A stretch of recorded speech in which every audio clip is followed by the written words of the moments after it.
Quem gostaria de começar?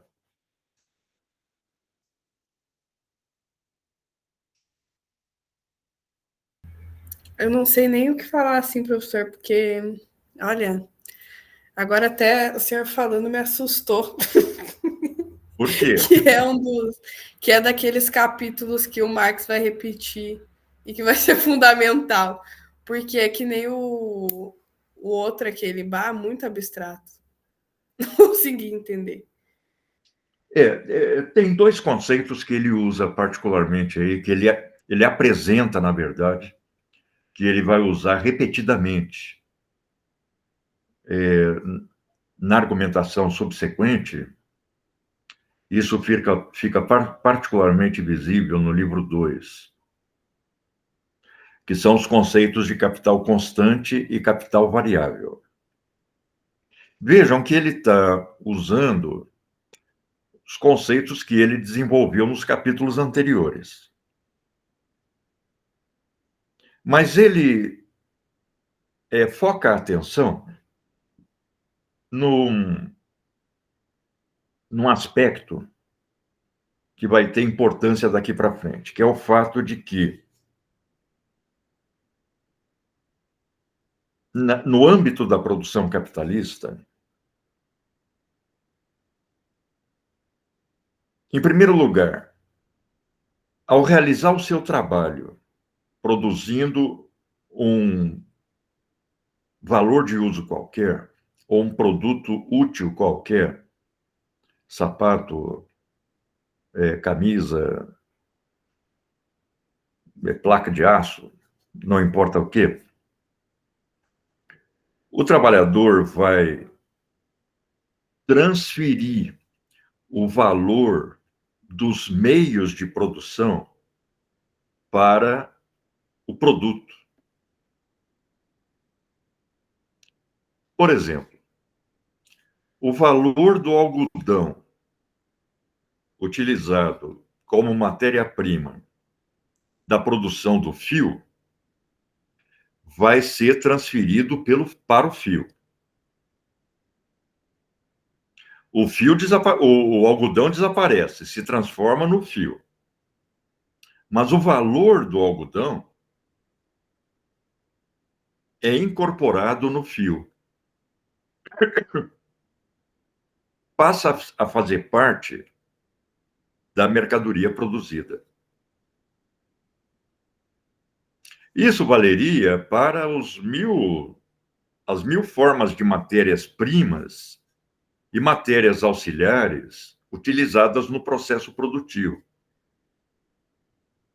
Vamos lembrar que ele usa o conceito de matéria-prima para designar, por exemplo, o algodão com o qual se produz o fio com o qual se produz o tecido com o qual se produz a roupa. Então, a matéria-prima ela vai ser caracterizada pela função que ela cumpre no processo produtivo.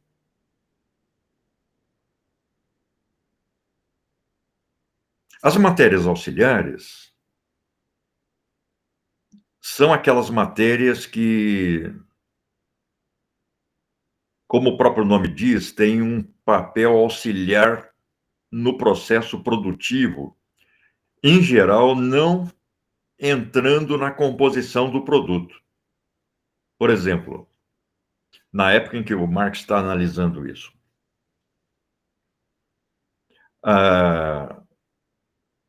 o querosene usado para a iluminação da fábrica à noite,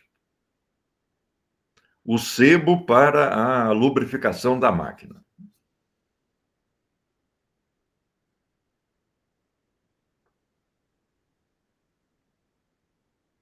Então, claro, aquele querosene que vai ser usado na iluminação da fábrica à noite não vai fazer parte do produto, mas ele é necessário para a produção.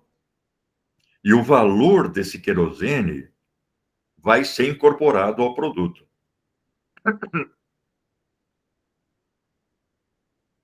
O preço, o valor das matérias-primas e das matérias auxiliares é incorporado integralmente ao produto. Então, por exemplo, o valor do algodão, através do trabalho de produção do fio, é integralmente transferido para o produto, que é o fio. Mas, no processo produtivo, também são utilizadas máquinas prédios. A máquina, por exemplo, ela vai participar do processo produtivo durante vários anos. Ela participa de vários períodos de produção de fio.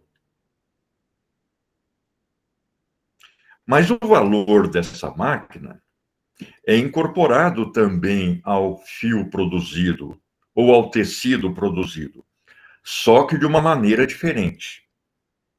Por quê? O valor da máquina, o valor do prédio, o valor do trilho do trem, ele vai ser incorporado fracionariamente ao produto. Ele vai ser incorporado em parcelas. A máquina continua lá, com a sua forma física originária, até virar sucata. Mas na medida em que ela vai sendo utilizada no processo produtivo, na mesma medida em que ela perde o seu valor de uso, ela vai perdendo o seu valor. Não que o valor desapareça, mas o valor é transferido para o produto. Vamos supor, esse é o exemplo que o Marx dá com frequência. Se uma máquina demora 10 anos para virar sucata, ou seja, se a utilidade dela, o uso dela, demora em média 10 anos, ela transfere em média 1/10 do seu valor para o produto. Então, a transferência do valor dos meios de trabalho vai ser fracionária. E isso vai ter desdobramentos para a análise do Marx, principalmente na circulação do capital, lá no livro 2. Enquanto que o valor da matéria-prima entra integralmente no produto. Mas nem a máquina, nem o algodão acrescentam um valor novo durante o processo produtivo. A máquina e o algodão simplesmente transferem o seu valor produzido num processo produtivo anterior para o novo produto. Então, o texto fala, olha, o trabalhador tem essa capacidade natural de, ao produzir um objeto útil, transferir para ele o valor dos meios de produção utilizados na sua produção. Tanto que quando ele fala do transporte, ele fala, olha, o transporte é um processo de transformação. O que o transporte produz é a mudança de lugar de um determinado objeto. Assim sendo, o transporte produz valor. Então, o valor do transporte vai ser acrescido ao valor da mercadoria.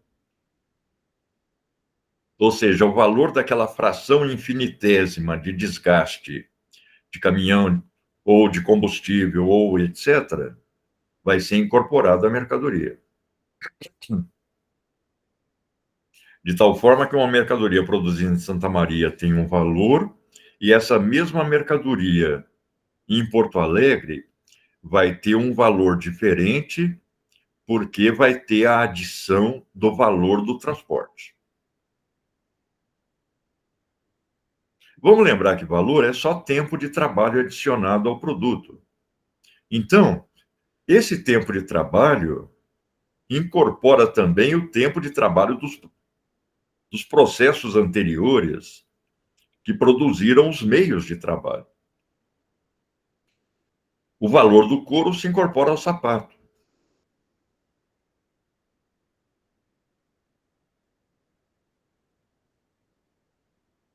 Mas não se cria um átomo de valor novo. Simplesmente a transferência de valor. É por isso que o texto fala em conservação de valor. Conservação de valor pela transferência para o produto novo. É por isso que vai ser usado o conceito de capital constante.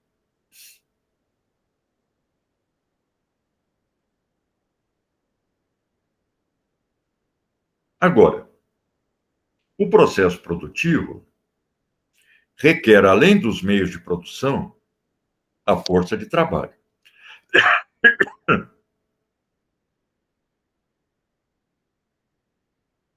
A força de trabalho não vai transferir o seu valor para o produto. Por quê? A força de trabalho produz uma quantidade de valor novo que equivale ao salário, que equivale ao valor da própria força de trabalho. Então, não é uma transferência como ocorre com os meios de produção, porque o valor da força de trabalho é produzido no próprio ato do processo produtivo. É aquele tempo de trabalho necessário. Por isso que o Marx fala, a força de trabalho não transfere valor para o produto. A força de trabalho reproduz o próprio valor. E, claro, esse valor da força de trabalho, que é reproduzido no próprio processo produtivo durante o dia de trabalho,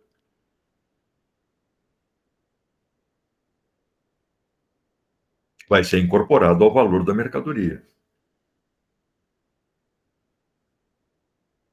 Acontece que o uso da força de trabalho no processo de trabalho,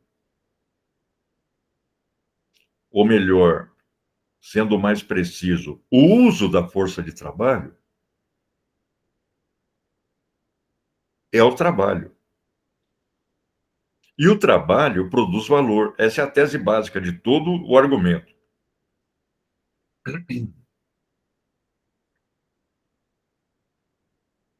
Quando o trabalhador é contratado, ele não é contratado só para produzir. Opa, a Manuela está entrando aí. E aí, Manuela? Tudo tranquilo? Nós estamos começando a discutir, viu, Manuela?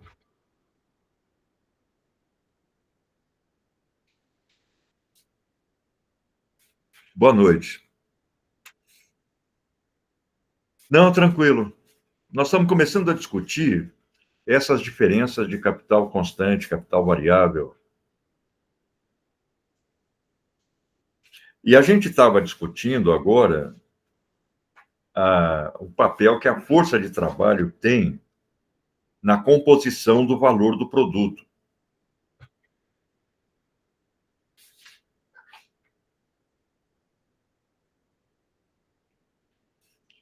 Em primeiro lugar, a força de trabalho reproduz o seu próprio valor, que equivale ao salário. Então, esse valor produzido durante o próprio processo de trabalho, esse valor novo, é incorporado ao valor da mercadoria. Vejam que é diferente do valor do meio de produção. O valor do meio de produção não é valor novo, é valor produzido num processo de produção anterior.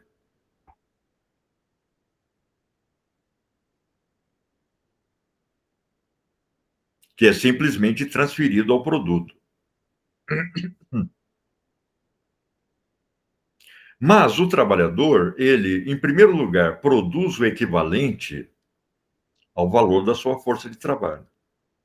Ele produz o valor que corresponde ao seu salário, se esse valor é expresso monetariamente, ou seja, é expresso através do seu preço.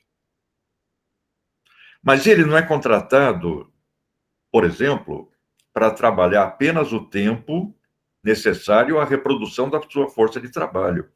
Ele é contratado para trabalhar por uma jornada de trabalho, que pode ter, por exemplo, 12 horas ou 8 horas. Fala, Karina. Uma dúvida que eu fiquei quando o senhor, agora quando o senhor explicou a questão, é que eu estava anotando, daí embaralhou um pouco a minha cabeça, enfim. Quando o senhor falou que o valor que é agregado, ele é... Minha questão é assim, o valor que é agregado pelo trabalho, ele é agregado pela quantidade de tempo que o trabalhador investe naquela nova mercadoria, ou o Marx faz uma relação tipo ou, por exemplo, vamos pegar uma mercadoria que entra custando R$ 3, digamos, os meios de produção e a matéria-prima. Aquilo vai dobrar ou o valor vai ficar 6 por uma hora, por um tempo determinado de trabalho, ou vai depender ali do tempo? Ele dá uma métrica ou ele deixa mais livre? Não, depende do tempo. Ele não deixa livre, ele deixa o mais amarrado possível. Por quê? Uma parte da jornada de trabalho corresponde, do ponto de vista do valor produzido, ao valor da força de trabalho. Então, uma parte da jornada é o salário, com que o, o empresário capitalista vai pagar o trabalhador. Ou seja, o trabalhador produz o seu próprio salário, produz o valor que corresponde ao seu próprio salário. Só que isso não é toda a história. Por quê? Vamos supor que a jornada seja de 8 horas e o trabalhador produz o equivalente ao seu salário, produz o valor da sua força de trabalho em 4 horas. Esse valor novo produzido corresponde ao salário. Mas esse valor é incorporado à mercadoria. Ele faz parte do custo da mercadoria. Acontece que o trabalhador não fica só 4 horas, ele foi contratado por 8. E aí, o valor do trabalho das outras 4 horas é valor novo, grátis. É valor adicional grátis para o próprio empresário. É isso que o Marx chama de mais-valia. Então, o valor da mercadoria na estrutura de produção capitalista, nesse contexto teórico, ele é composto pelo valor dos meios de produção, que é simplesmente transferido para o produto, pelo valor da força de trabalho, que foi produzido no próprio processo de produção dessa mercadoria,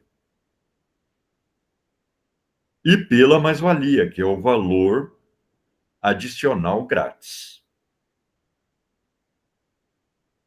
Como o trabalhador produz mais do que corresponde ao valor da sua força de trabalho, como ele gera um valor novo grátis, o papel do trabalhador no processo produtivo faz com que o valor do capital varie.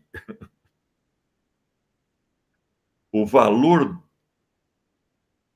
do capital adiantado adquire a soma de um delta, a soma de um valor adicional sem contrapartida.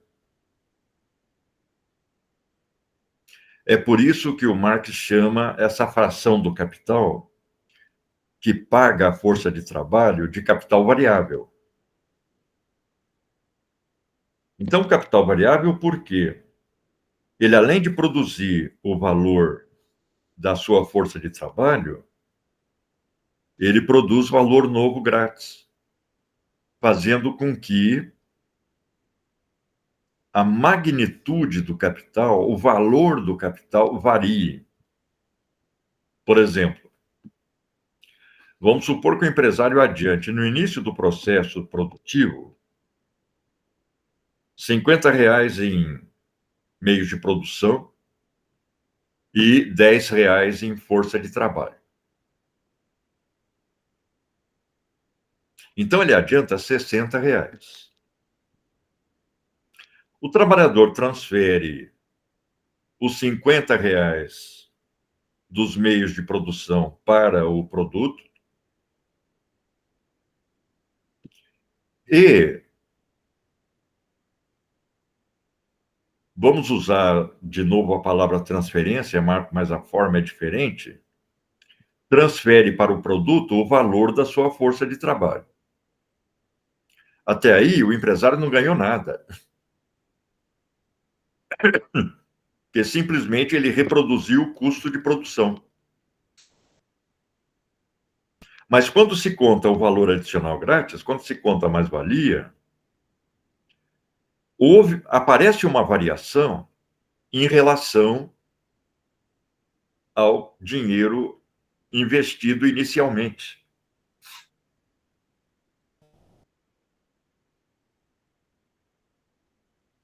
Daí a expressão capital variável. Veja, um capital constante correspondendo aos meios de produção, ele é constante porque ele simplesmente transfere um valor que já foi produzido num processo de produção anterior. Agora, é claro, o Marx falou, olha, essa transferência tem que ocorrer em dadas condições técnicas. Tem que ser as condições sociais médias da transferência do valor da força do meio de produção. Porque se a máquina for usada inadequadamente, se ela for, às vezes, intencionalmente danificada, se as matérias-primas forem desperdiçadas parcialmente, não vai haver uma simples transferência de valor, vai haver uma perda de valor nesse processo. Então, a transferência do valor supõe condições sociais técnicas médias para a transferência do valor. Você vê que tem um trechinho em que o Marx fala o seguinte, olha, quando se transfere algodão para a produção do fio, uma parte do algodão se perde, vira pó. Até ele, não sei se num trecho desse ou num outro trecho, ele dá o nome que os trabalhadores davam a essa poeira do algodão, eles chamavam de poeira do diabo, porque eles estavam lá produzindo e saía aquele pó, aquela penugem de algodão, eles respiravam aquilo, né? O ar ficava irrespirável. Mas um percentual do algodão se perde. Não entra materialmente no produto. Aí ele fala, olha, se essa perda ocorre nas condições sociais médias de produção, mesmo o valor dessa parte do algodão que se perde é incorporado ao produto. Porque faz parte da maneira como se organiza socialmente o processo produtivo.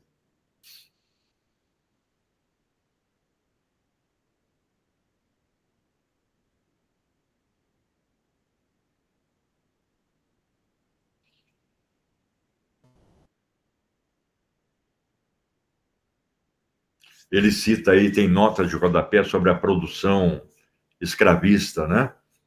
Dizendo que os escravizados danificavam os instrumentos machucavam os animais de trabalho.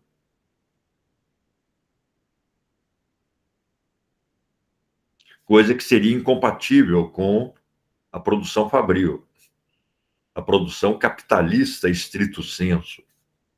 Aí, na nota, o autor fala, olha, o arado que vai ser utilizado pelos escravizados é um arado pouco produtivo, mas ele tem que ser assim porque ele tem que ser o mais rústico possível, o mais impossível de quebrar possível. No lugar de cavalos, eles usam mulas, porque a mula é muito mais resistente. Eu acho interessante que o Marx, nessa nota, ele reproduz a linguagem utilizada na antiguidade latina para a designação dos elementos do processo produtivo, né?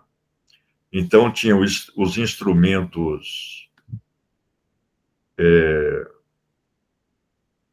materiais, né? Os instrumentos vivos e os instrumentos que falavam, né? Que eram os escravos, né? Que eram os escravizados, que eram considerados instrumentos de trabalho.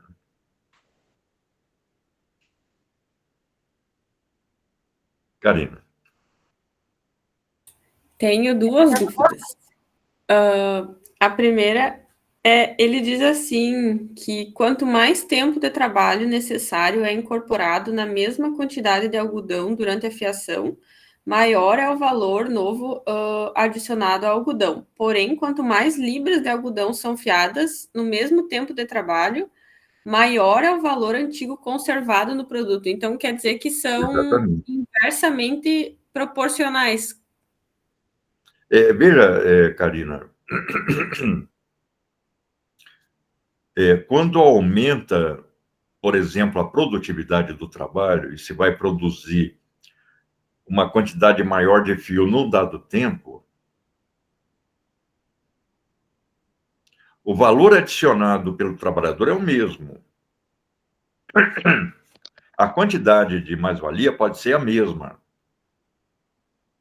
mas o valor de algodão transferido é muito maior, porque como se produz muito mais fio, se vai requerer muito mais algodão.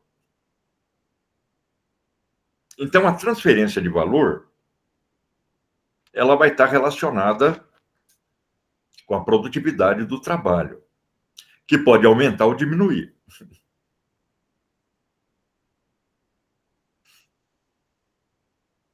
Mas ela é sempre proporcional ao valor que o trabalhador agrega, tanto na forma do seu próprio salário, quanto na forma da mais-valia.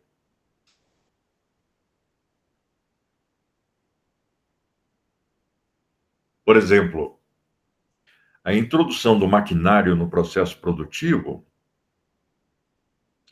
passou a exigir uma quantidade muito maior de matéria-prima para a produção de tecido, por exemplo. Uma quantidade muito maior de fio.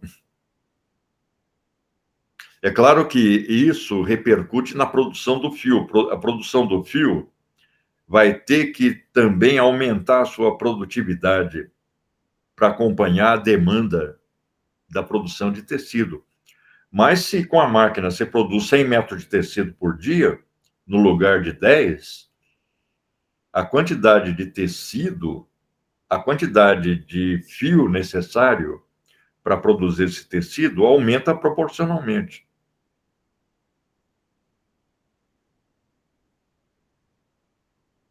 Por outro lado, o aperfeiçoamento das máquinas, com a montagem da máquina com materiais mais resistentes, substituindo aquelas máquinas que eram predominantemente de madeira no início, faz com que a máquina dure um tempo muito maior no processo produtivo.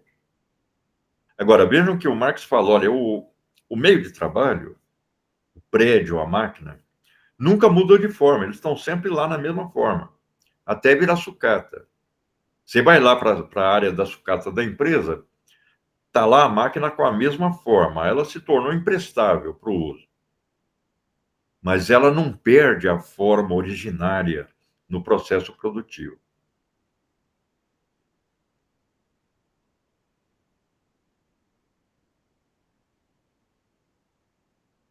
Por exemplo, esses conceitos de capital constante, capital variável, eles vão ser muito importantes quando o Marx analisar a circulação do capital.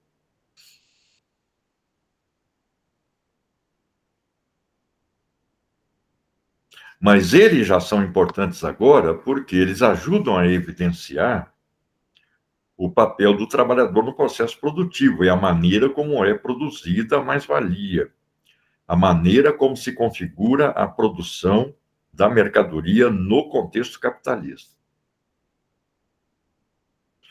Porque você vê, ele chega a diferenciar quando nós temos simplesmente, no caso do pequeno produtor, a transferência do valor dos meios de trabalho, mais o valor dos meios de subsistência do produtor, nós temos aí simplesmente produção de valor. Mas quando nós temos a transferência do valor do produto, do valor dos meios de produção para o produto, a transferência, ou melhor, a reprodução do valor da força de trabalho no produto e a mais-valia, nós não temos só produção de valor, nós temos produção de mais-valia, que é a característica da economia capitalista.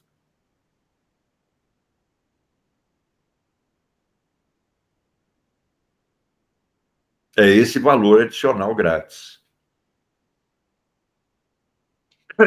Do ponto de vista de uma outra relação com o capital investido, que o Marx vai analisar logo à frente, o lucro.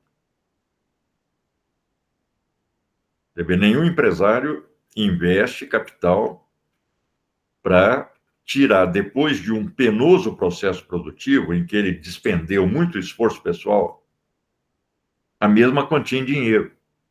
Ele só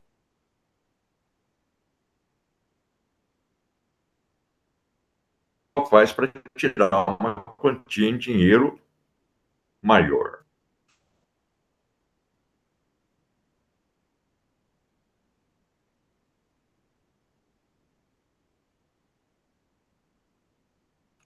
Está um pouco mais claro, Lísia, ou continua meio enevoado o negócio? Não, acho que sim. Eu não sei.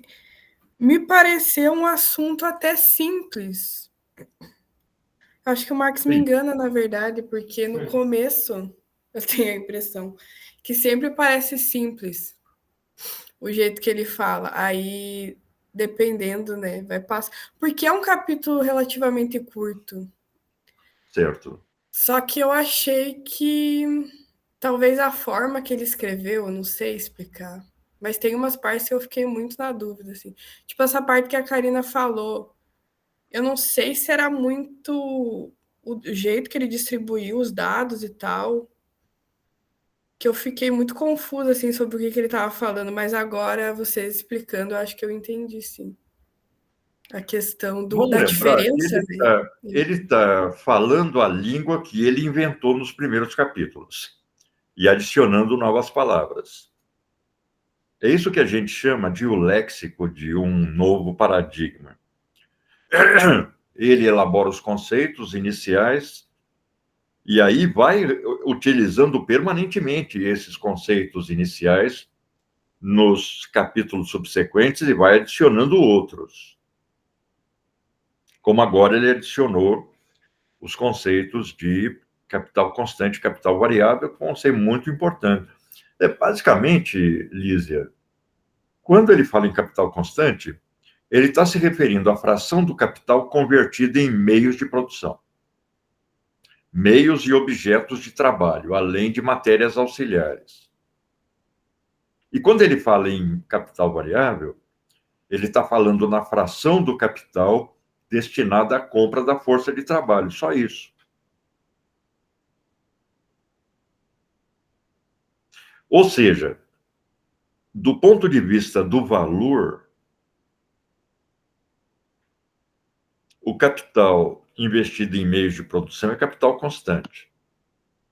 E o capital investido em força de trabalho é capital variável.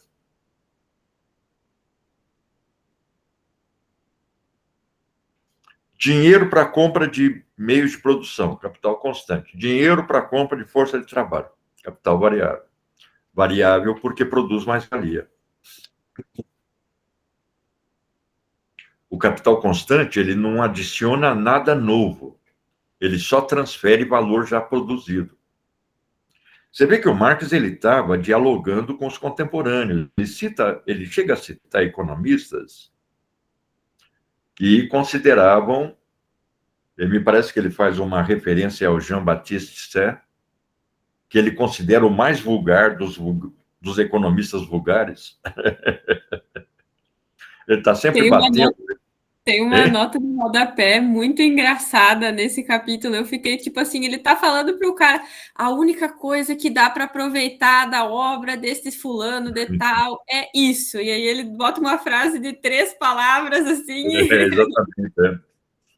Então, a ideia, por exemplo, veiculada de que a máquina que estaria criando valor novo. O Marx fala, a máquina não cria valor, ela só transfere. Quem cria valor é o trabalhador, tendo a sua força de trabalho utilizada pelo empresário.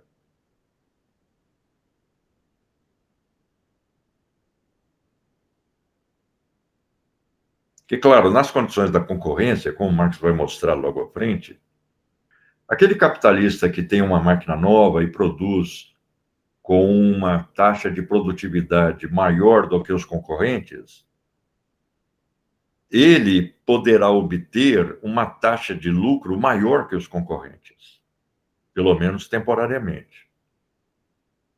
Daí a ilusão de que a máquina poderia ser a fonte do lucro.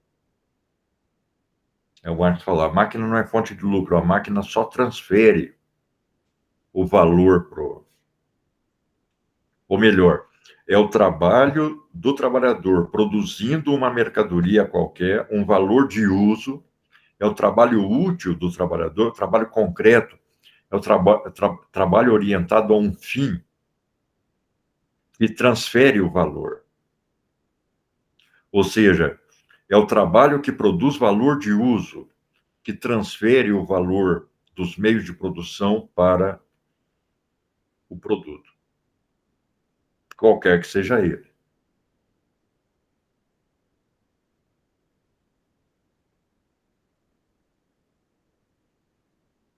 Agora, ao produzir esse valor de uso,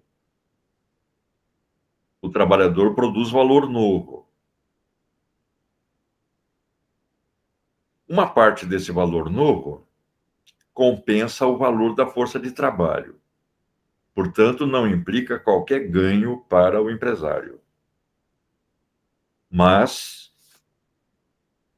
o tempo de trabalho excedente vai produzir esse valor novo, não compensado, que é o que o Marx chama de mais-valia. Ou valor excedente, valor adicional. Ele usa expressões nem sempre precisas, né? Mas ele sempre quer designar essa fração da jornada de trabalho em que o trabalhador está produzindo valor sem ser compensado por isso.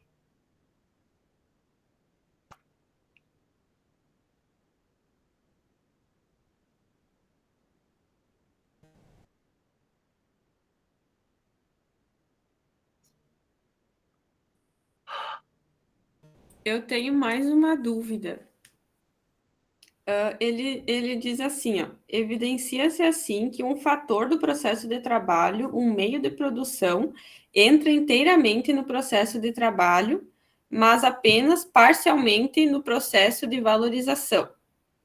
Aí, o processo de valorização ali, a parte do que ele entra inteiramente no processo de trabalho, eu entendi, mas parcialmente no processo de valorização está um pouco abstrato. Não sei se eu não tenho que entender agora ou se eu tenho que... Não, mas na verdade é simples isso, Karina, porque Ele está dizendo que a máquina entra sempre completa no processo produtivo, do valor de uso. Então, você, para produzir tecido, você vai usar máquinas repetidamente. Então, ela entra por inteiro no processo produtivo. Aliás, é condição para ela entrar no processo produtivo que ela seja um todo completo. O trator entra por inteiro. O torno mecânico entra por inteiro. O tear mecânico entra por inteiro no processo produtivo. Mas ele vai ser utilizado muitas vezes por 10 anos, por 20 anos. Então, ele só vai transferir parcialmente o seu valor. Ou melhor, ele só entra parcialmente no processo de valorização ou de produção do valor. Eu tinha confundido, então, inteiramente. Enfim, tinha confundido, agora clareou. Muito obrigada. Talvez a palavra valorização aí também possa gerar uma ambiguidade, né?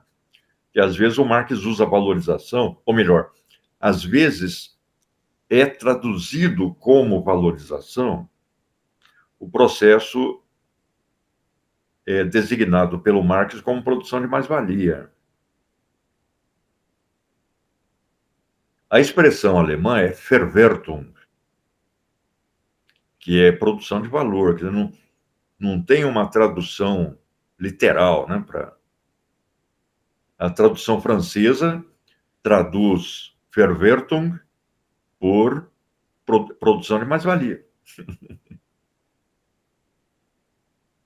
A palavra valorização pode ser ambígua porque ela pode designar, por exemplo, um aumento do preço da mercadoria em função de um aumento de demanda. Não aumentou o valor, mas aumentou o preço.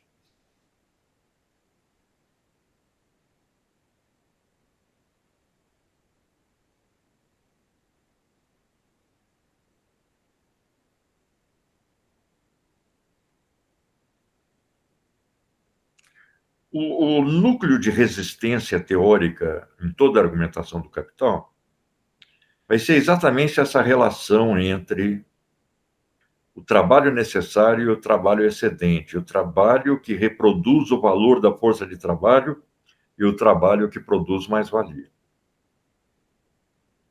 Tanto que o próximo capítulo já vai falar sobre taxa de mais-valia.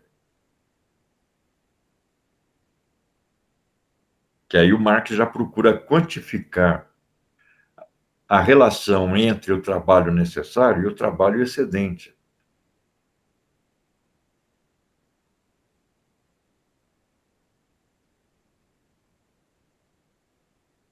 Mas, basicamente, é isso. Capital constante, meio de produção. É a fração do capital convertida em meios de produção. Capital variável é a fração do capital convertida em força de trabalho. Só isso.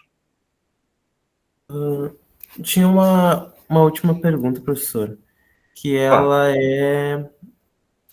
Acho que a última frase que ele fala, que eu não entendi sobre qual diferença que ele está fazendo. Deixa eu ver se eu acho aqui. É nos últimos... Ih, me perdi.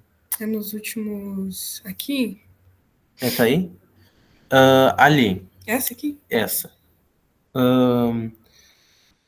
Ele fala sobre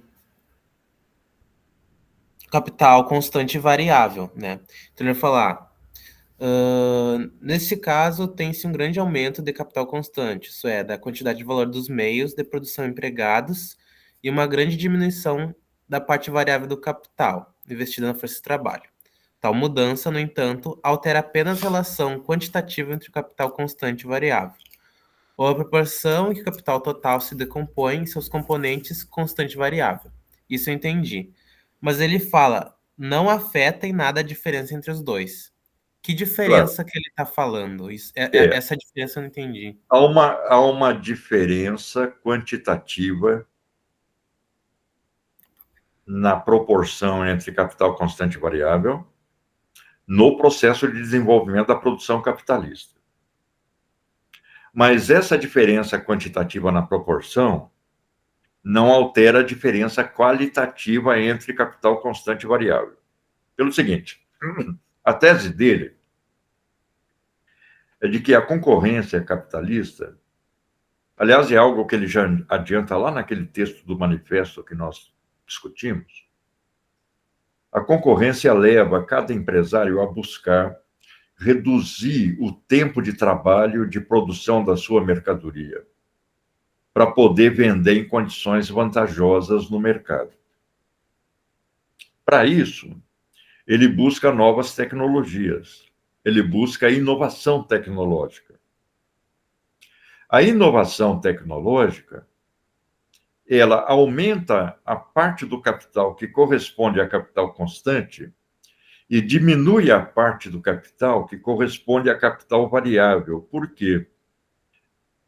O aumento da produtividade do trabalho automatiza crescentemente o processo de trabalho.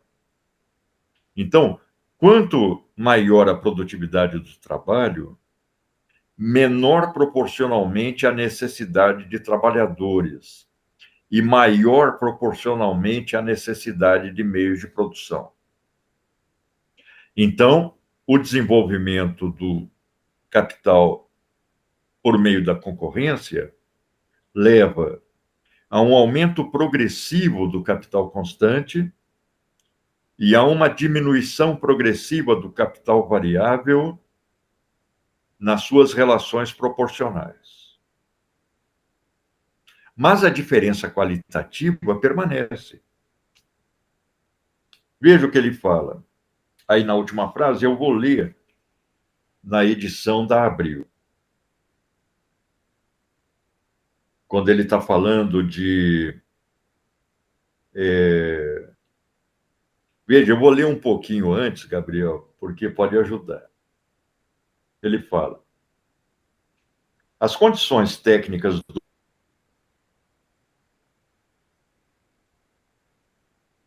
do processo de trabalho podem ser, onde antes 10 trabalhadores com 10 ferramentas de pouco valor processavam uma massa relativamente pequena de matéria-prima, agora, um trabalhador com uma máquina cara processa 100 vezes mais matéria-prima. Nesse caso, o capital constante, isso é, a massa de valor dos meios de produção empregados, teria crescido consideravelmente e a parte do capital variável adiantada sob a forma de força de trabalho teria caído muito. É a automação. Eu entendi, sim. É que eu tinha ficado confuso sobre a diferença, né? Mas então é questão da qualidade mesmo. A proporção quantitativa se altera, mas a diferença qualitativa se mantém. Entendi. Obrigado, professor. Obrigado. Mas aí, nesse sentido, né, uma dúvida. O valor, ele não estaria ligado, tendo em vista essa produtividade, ao meio de produção? Perdão, Lise, eu não consegui ouvir a última parte da sua fala. Ah, tá. Não, devido a essa alta produtividade, que tem tendência, que eles buscam isso também, né? O valor, essa valorização, ela não estaria ligada ao meio de produção? Veja, sim, mas apenas no sentido de que o valor do meio de produção se transfere para a mercadoria nova. Se com a máquina você produz 100 vezes mais tecido, você vai transferir para a mercadoria 100 vezes mais fio. Portanto, 100 vezes mais valor de fio, que é a matéria-prima. Quando você põe uma máquina que vai produzir 100 metros de tecido por dia no lugar dos 2 metros que eram produzidos anteriormente,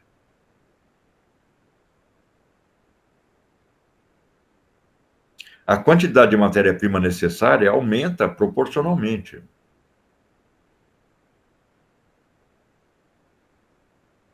Então, claro, o maquinário implica também, o desenvolvimento do maquinário implica também uma quantidade de matéria-prima proporcionalmente maior. Então, os elementos do capital constante aumentam. Aumenta o capital investido em máquinas, aumenta o capital investido em matérias-primas, mas diminui relativamente o capital investido em força de trabalho. Portanto, o capital variável. Ou seja, para o Marx, o desenvolvimento do capital através da concorrência, do processo de concorrência, faz com que essa composição do capital se altere permanentemente, em benefício do capital constante. Então, aumenta gradativamente o capital constante e diminui proporcionalmente o capital variável.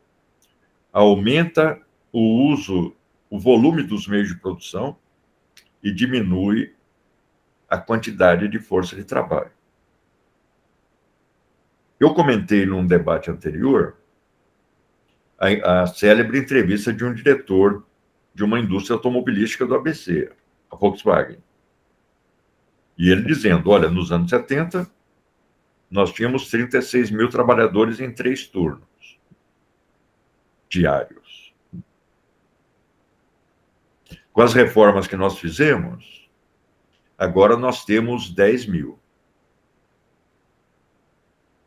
Mas se a fábrica fosse instalada hoje e já montássemos toda a estrutura de acordo com as novas tecnologias, não precisaríamos de mais de 2.500.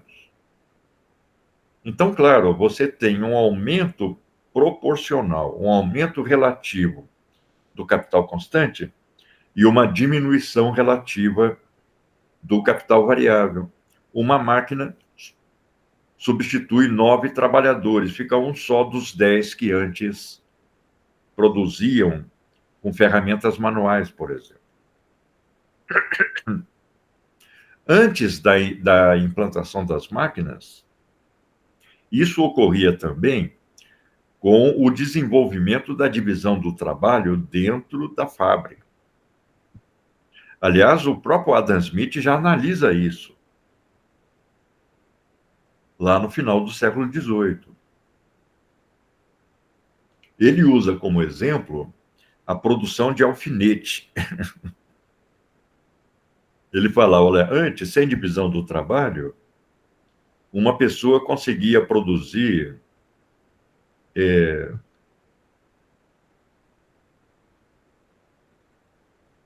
sei lá, 10 alfinetes por dia. Com divisão de trabalho e cooperação, essa pessoa, num grupo maior de outras pessoas, vai produzir 300, não me lembro, a quantidade é grande que ele apresenta de alfinetes produzidos diariamente. Então, a própria inserção da divisão do trabalho no processo produtivo, decompondo os antigos ofícios artesanais medievais, já aumenta a produtividade do trabalho, reduzindo relativamente a quantidade de força de trabalho utilizada. Mas isso se exponencializa na produção fabril, em que uma máquina substitui uma certa quantidade de trabalhadores. Vejam hoje, com a digitalização do trabalho, mesmo um trabalho que é difícil de comparar com o trabalho fabril, como o trabalho que nós chamávamos de burocrático antes da digitalização, mas hoje um funcionário com um computador e um banco de dados substitui uma quantidade enorme de outros funcionários que precisavam de máquina de escrever à mão, papel, arquivo, etc.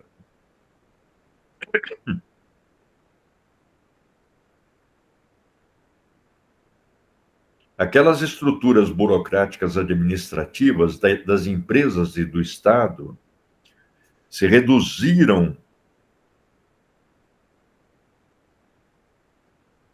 do ponto de vista humano e aumentaram do ponto de vista dos meios produtivos utilizados.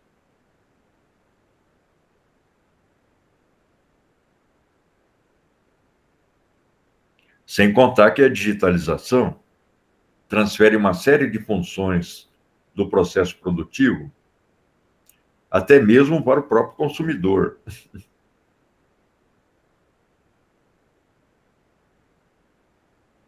Se nós considerarmos, por exemplo, o estudante, o consumidor do trabalho que está sendo realizado na universidade, o estudante tem que realizar uma série de funções que antes eram realizadas por funcionários. Na matrícula, através do portal do estudante, são operações. Assim como, por exemplo, o cliente do banco hoje, ele próprio realiza uma série de operações que antes um funcionário realizava, através do internet banking, dos caixas eletrônicos. Ele não precisa do caixa, a pessoa. Ele precisa de um equipamento em que ele põe lá uma senha e tira o dinheiro. Fim da história. A gente comentava aqui dos mercados, né?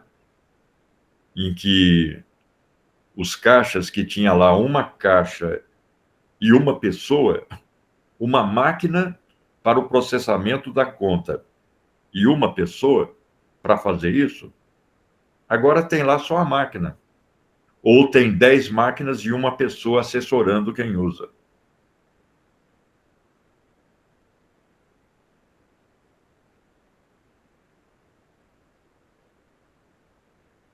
Ou seja, vai ser algo duradouro na análise do Marx, essa atenção à mudança na composição do capital. A mudança no que ele chama de composição orgânica do capital. Ele vai chamar de composição técnica do capital a composição entre meios de produção e força de trabalho. Ele vai chamar de composição do valor do capital a composição entre capital constante e capital variável. E a combinação dessas duas composições, a composição técnica e a composição do valor, ele vai chamar de composição orgânica do capital. E é essa composição orgânica que vai estar permanentemente em mudança. Está sendo revolucionada.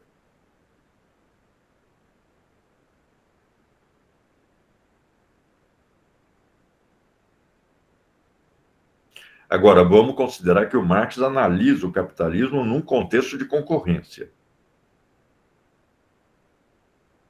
Toda a articulação do capital, o livro, supõe um contexto de concorrência.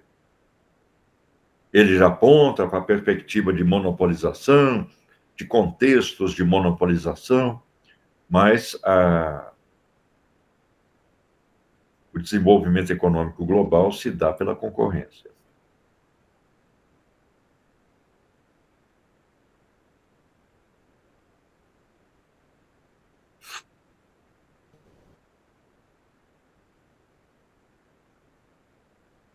É mais uma questão, Lígia, é quem está no começo, Lívia, é mais uma questão de familiarização com a linguagem, é só isso.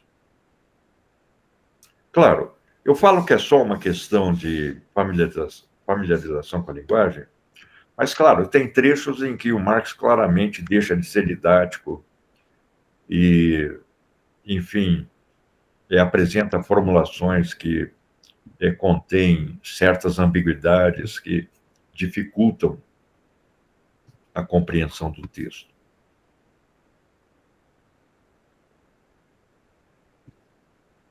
Assim, quando tu tá entendendo, daí ele vai entrar com uma nova. Que daí tu vai demorar para entender, daí ele vai entrar com o outro. Não, eu acho que não. Eu acho que a taxa de compreensibilidade ela deve aumentar progressivamente com a leitura do texto. Agora, claro, fala. Não, mas eu falo esses dois termos, né, que ele colocou, tipo, são termos novos. Então, acho São que termos talvez nos novos, próximos, se ele desenvolver, vai ficar mais claro, assim. claro. São Mas aí, termos quando eu que... entender, ele vai botar os outros, entendeu? Com certeza. São termos que ele cunha. Não há economistas anteriores que falaram em capital constante variável. Ele inventa esses conceitos, que vão ser muito importantes no desenvolvimento da obra dele. Eu tive a impressão, não sei, né? O Gabriel acho que teve outra, mas eu tive a impressão que é um assunto simples, mas eu achei complexo. Não sei se foi pela forma que ele escreveu. Então eu sinto que esse capítulo ele talvez seja mais introdutório para os próximos, né? Se ele Sim. desenvolver mais. Não, por exemplo, aqui ele já aponta mais uma vez, já estende essa relação entre a mais-valia e o salário. Próximo capítulo é a taxa de mais-valia. Então, aqui ele vai analisar o que ele chama, aí no título da primeira sessão, de o grau de exploração da força de trabalho. Porque esse grau de exploração pode aumentar ou diminuir. E aí ele procura encontrar uma fórmula para quantificar isso e criar uma taxa de mais-valia. Basicamente, ele usa uma operação de regra de 3. Então, aplicando a regra de 3, fica clara a noção de taxa de mais-valia. Então, vamos supor.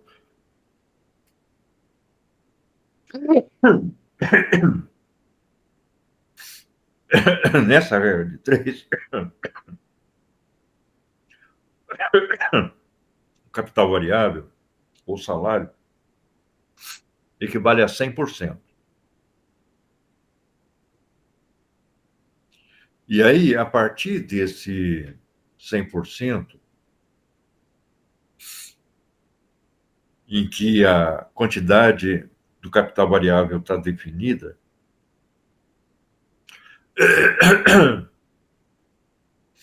ele apresenta a massa de mais-valia, ou seja, a quantidade de valor produzida pelos trabalhadores na forma de mais-valia, e vai relacionar essa massa de mais-valia com o capital variável. Então, a mais-valia, a massa de mais-valia representa quantos por cento do capital variável. A massa de mais-valia, a quantidade de mais-valia obtida, vai representar quantos por cento do que foi pago em salário. Então, por exemplo, se o capital variável é de 50 libras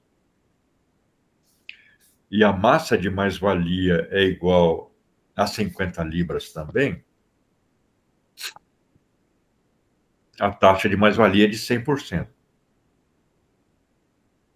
Se a massa de mais-valia, se o capital variável é de 50 libras e a massa de mais-valia, a quantidade de mais-valia obtida, o valor da mais-valia obtido é de 25 libras, 25 é metade de 50. Então, a taxa de mais-valia vai ser de 50%. Ou seja, através de uma regrinha de 3, ele vai comparar a mais-valia com o salário. Sendo que nessa regrinha de 3, salário é igual a 100%. É a base a partir da qual se calcula.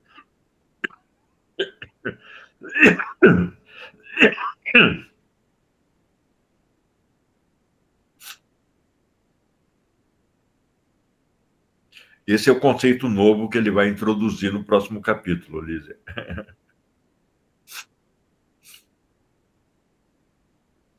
Então, né? Retiro o que disse. Um conceito novo que ele vai usar muito também daí para frente.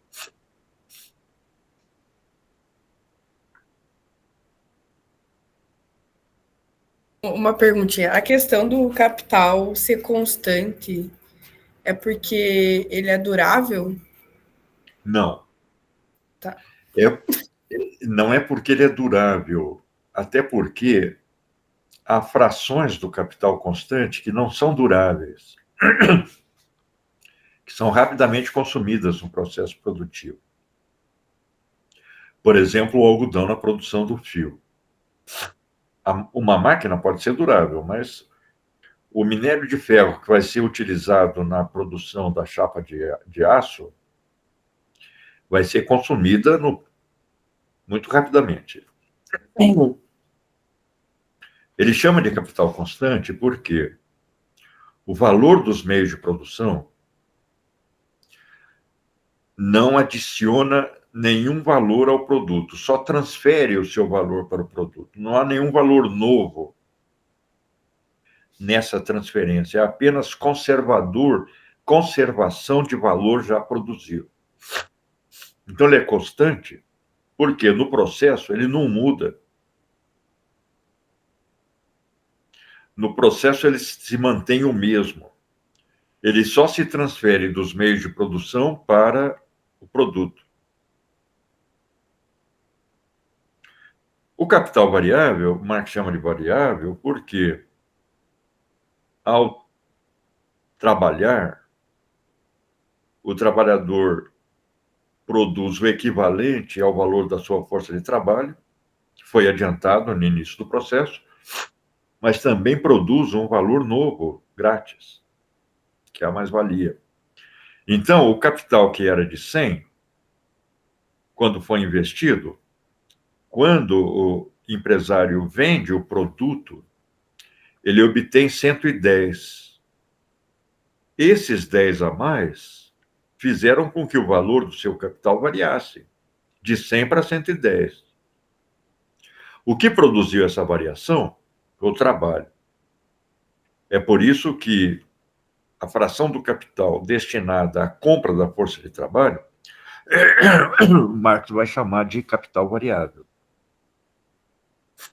Agora, é uma variação que ocorre no âmbito do processo produtivo, não no âmbito do processo da circulação, ou seja, da compra e venda de mercadorias. É no âmbito da produção de mercadorias.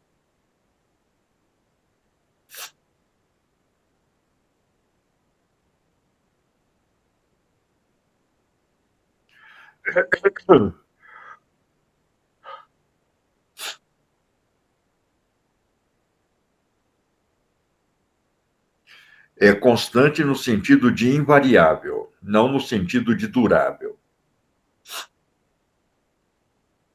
Se ele comprou R$ 50 em meios de produção, supondo que todo esse valor seja transferido para a mercadoria, o valor que corresponde aos meios de produção no valor da mercadoria é de R$ 50. Vamos ver o que a Karina está... tem um gráfico aí.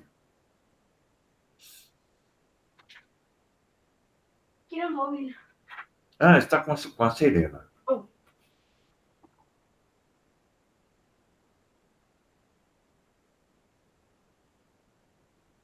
Eu não tô te ouvindo.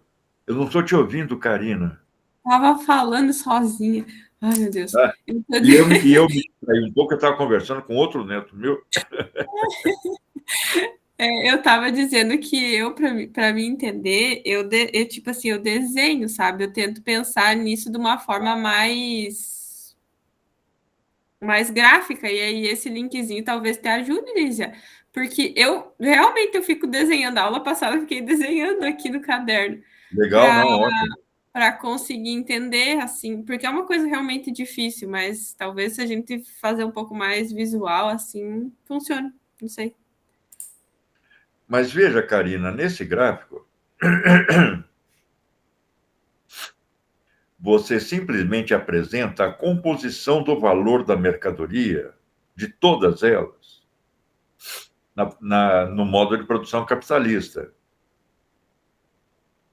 Ah, mas tem um erro aí, Karina. Tem um erro nesse gráfico. Não sei, vamos ver. Eu só peguei agora. Olha, capital variável não é força de trabalho mais mais-valia. É só força de trabalho.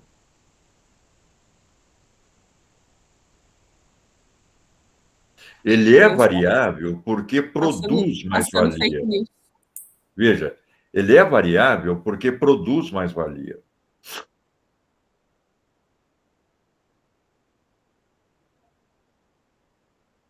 Eu E eu espalhando não estou fake news. compreendendo essa conexão entre capital constante e capital variável.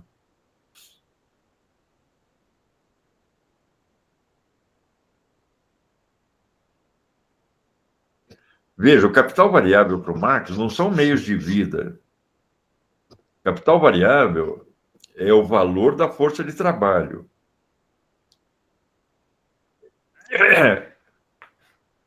Que expresso em dinheiro é o salário. Agora, o trabalhador, fora do processo produtivo, com o salário, vai converter por meio da circulação simples de mercadorias, por meio do mecanismo de compra e venda, o seu salário em meios de vida.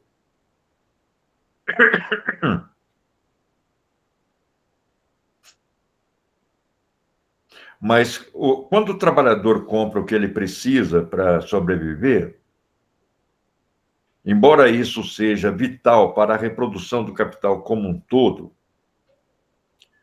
ele está realizando uma operação fora do processo produtivo do capital, fora da circulação do capital.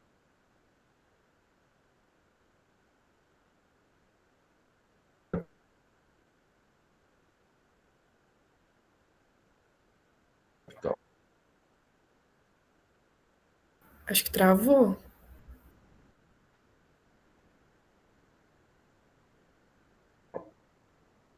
Travou sim. Uhum.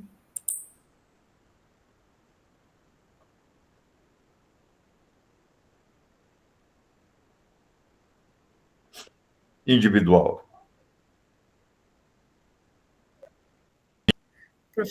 Professor, travou. Travou para nós. Ah, peraí.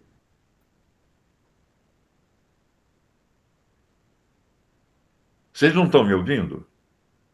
Agora sim, mas pegou bastante coisa, acho que falou. Ah, tá. É possível, porque o Wi-Fi aqui ele é bom, mas não tem umas oscilações. Então vejam, olha, capital constante é só meio de produção. Capital variável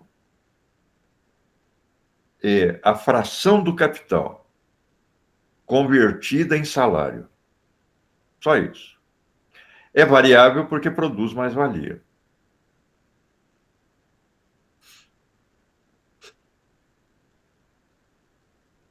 Porque nesse gráfico dá a impressão, em primeiro lugar, você está jogando com conceitos diferentes. Por exemplo, força de trabalho e mais-valia.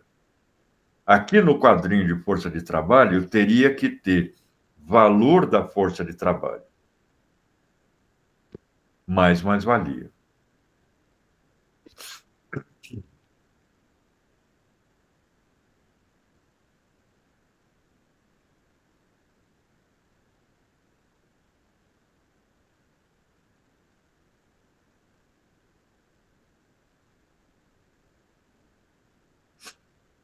Por exemplo,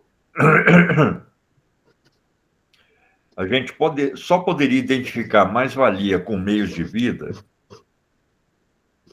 na circunstância de que o capitalista consumisse toda a mais-valia, consumisse individualmente. Mas ele não consome individualmente toda a mais-valia, uma parte ele reinveste. Esse esquema valeria para a reprodução simples, mas não para a reprodução ampliada.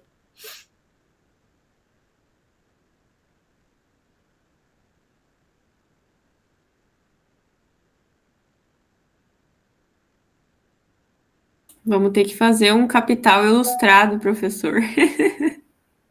Eu acho que até tem, viu, Karina?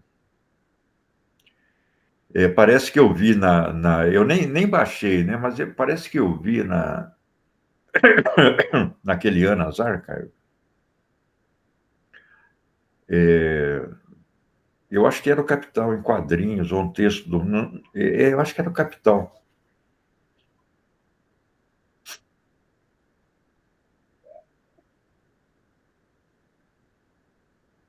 Tem, acho que o Capital para crianças também. Exatamente, eu acho que é isso, é um Capital. Não, vou ter que comprar também. Então, vamos comprar para Eu quando vou nós dar ir uma dar olhada. aula. Já que vocês Vamos treinar levantaram, os aluguinhos. eu vou dar uma olhada nisso. Não, às vezes ajuda, né? O Marcos às vezes complica demais, tá? Claro, não, muitas vezes ajuda sim. Agora, eu acho que ajuda quando você já domina o texto do próprio autor. Sim, sim. Eu acho que quando você fica só no nível daquela formulação didática, pode ficar mais complicado do que ler o Capital.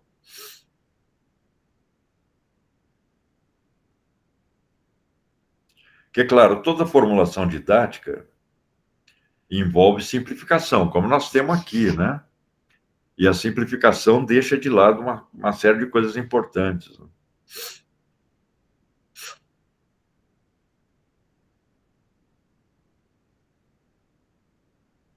Mas em que sentido esse gráfico pode ser sugestivo?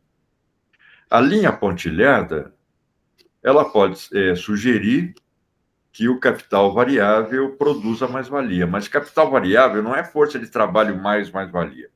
Não é valor da força de trabalho mais mais-valia, é só a fração do capital usada para compra da mais-valia, para compra da força de trabalho. É variável porque o uso da força de trabalho produz mais-valia. Portanto, aumenta o capital.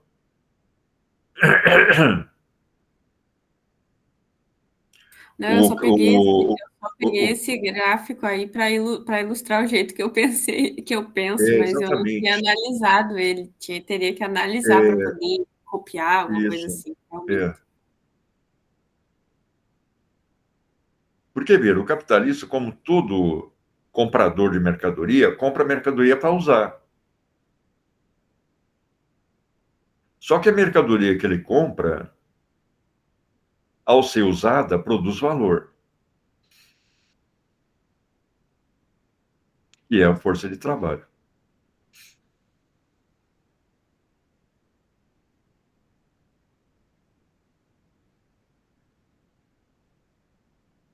Mas, de qualquer forma, Karina, eu acho que esse gráfico, embora ele possa ter te ajudado, ele pode também confundir um pouco, né? Talvez se você deixasse dentro do quadro amarelo valor da força de trabalho e fora do quadro do quadro amarelo a mais-valia, pondo o pontilhado unindo o valor da força de trabalho mais mais-valia, aí ficasse mais preciso.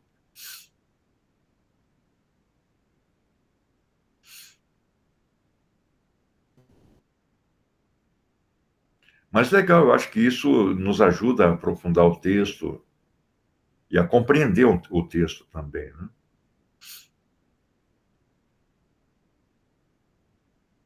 Porque o conceito de capital constante, ele é simples, são os meios de produção. Ele não pode transferir mais valor do que ele já tem. Ele pode transferir menos, mas não mais. A complicação do capítulo está no capital variável, que corresponde à fração do capital utilizada para pagar a força de trabalho. Então, vamos supor, você contrata 100 trabalhadores e o capital variável equivale ao pagamento desses 100 trabalhadores, ao salário desses 100 trabalhadores. Só isso. Agora, é variável não pelo seu valor, mas pelo seu valor de uso, que é o trabalho.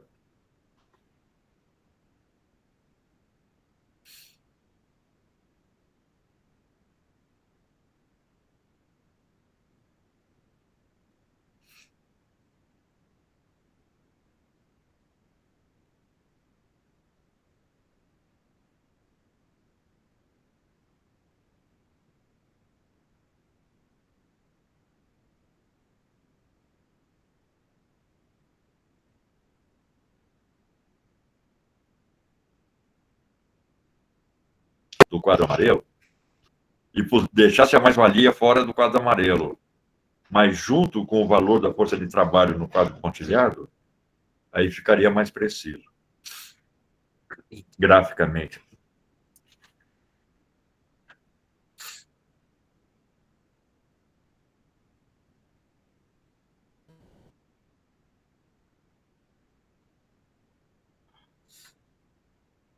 Então tá, pessoal.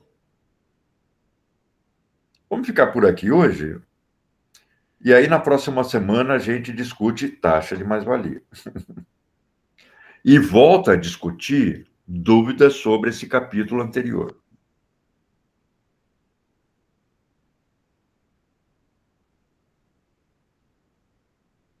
Então tá, professor, muito obrigada. Acho que foi bem Falou, eu que produtivo. agradeço.